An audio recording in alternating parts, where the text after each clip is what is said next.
Hey friends, back for another video, and let's just get right into it. Okay, we're gonna talk about, as the subject indicated, what Will Smith was absolutely right about. He's right about at least one thing, or he's factually correct about at least one thing. But before we get into what that is, let me give you a story. It's story time. This is a true story, a serious story about my own personal life and basically bad judgment or judgments plural that I made. Many years ago, I was dating this young lady, attractive young lady. She was cute. She was a cute young lady. And she was talented. Beautiful voice. She'd even done some professional work. But here's the deal, in the dating relationship with her, things progressed to a marriage engagement so quickly that really, I don't think I gave it enough time to really observe the character within that young lady, and could have saved myself a lot of heartache. What I mean by that, she had at least a touch of narcissism. Okay, so we moved quickly to a marriage engagement. We were planning to get married. I was working and trying to get things arranged and set up, a place to live, apartment, house, not a house, excuse me, a car. And so,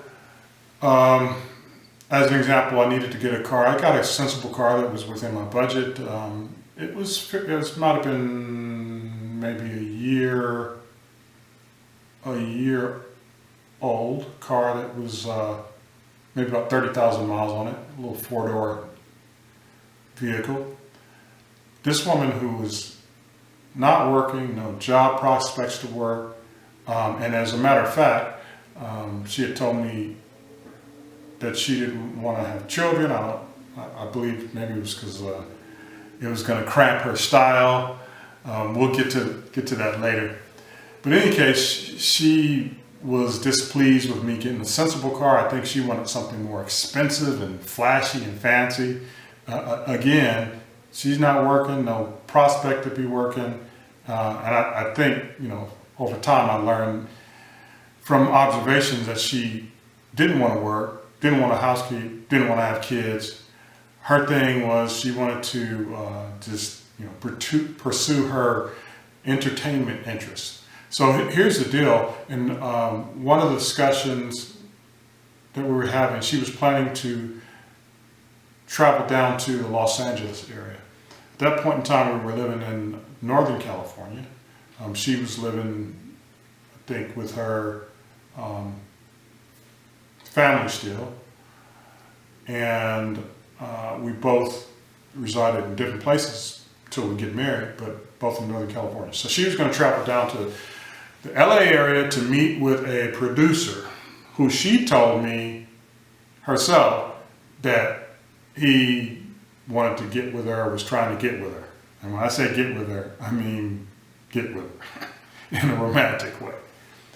So first of all, that's a problem because she's traveling herself down for that. Then the other thing is she was intending to, either in this deal or another deal situation, she wanted to go on tour and travel around and so forth and so on.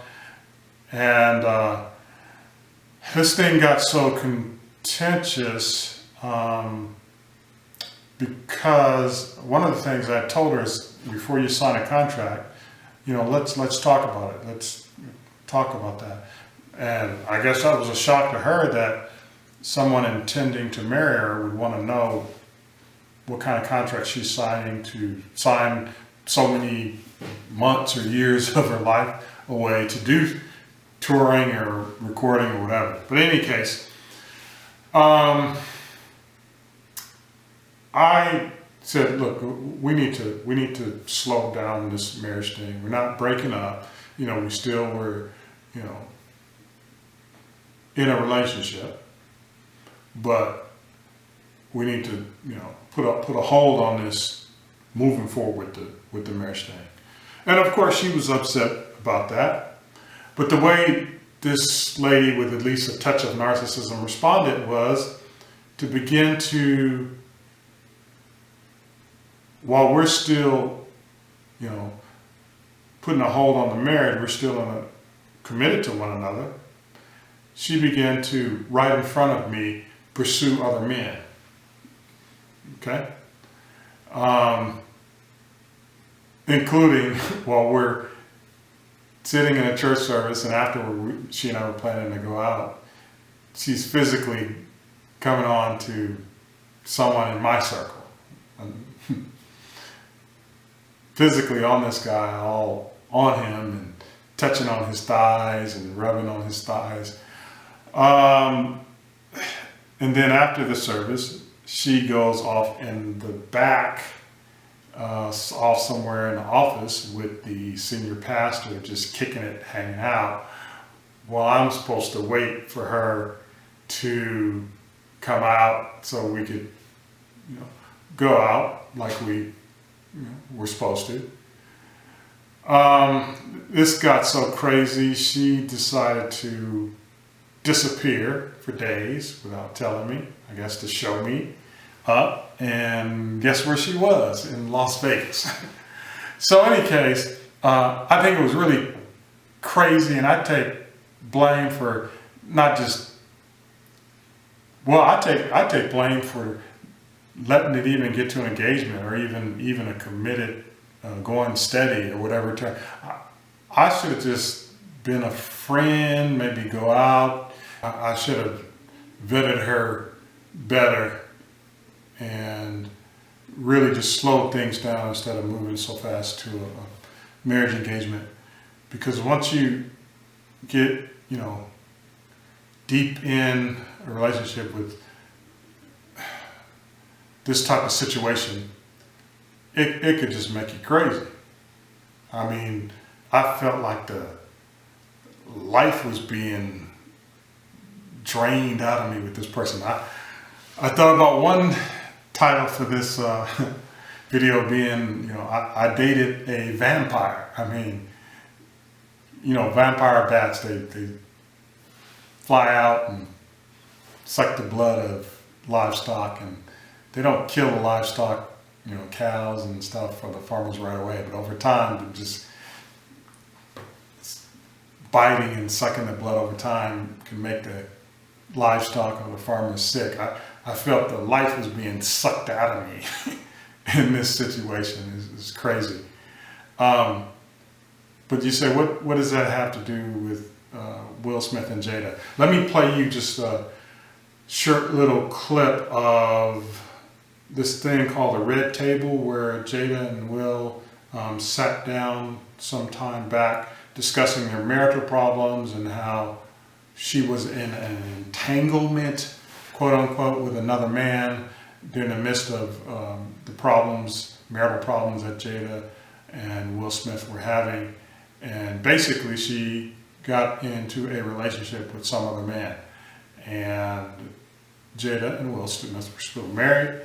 She doesn't, in sitting down in her Red Table forum where they're discussing this at a red table, think that there was any transgression in this situation. She says she even benefited from learning something about herself or something in having this relationship with another man. But let me just play you just a short little bit showing you that she seemed to be okay with what she did.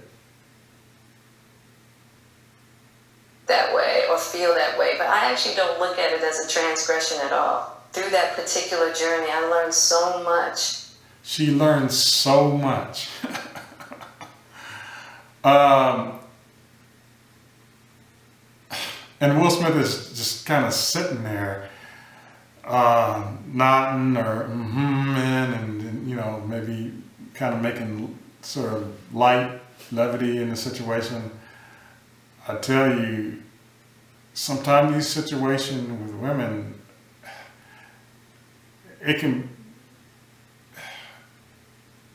it can make things real crazy. Let me, and you all have heard, maybe, possibly, if you've been watching the media and social media and the news. I'm not a fan of the Oscars. I'm not a movie buff or anything like that, but I am aware that I've seen, the video footage of Chris Rock making a joke about Jada Smith and Will Smith going up on the stage and slapping Chris Rock.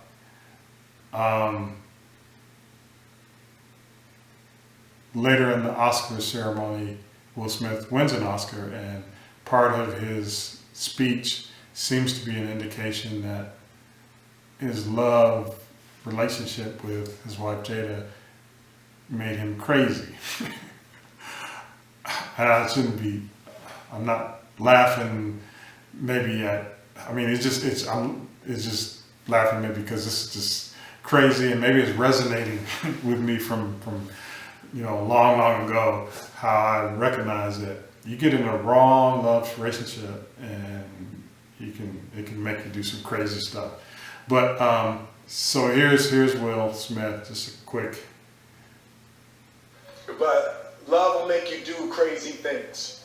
So after he smacks Chris Rock in the face, slaps him, later in the ceremony, Will Smith is saying love can make you do some crazy things. Well, I would have to agree with him that love or a wrong love relationship, or maybe with love of the wrong person, it can make you do some crazy stuff. So here's my admonition to you folks.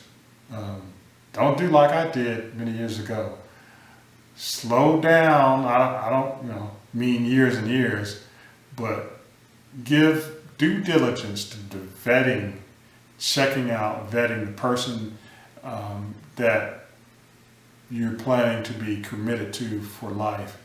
Make sure that person and that love you have for that person is a constructive thing.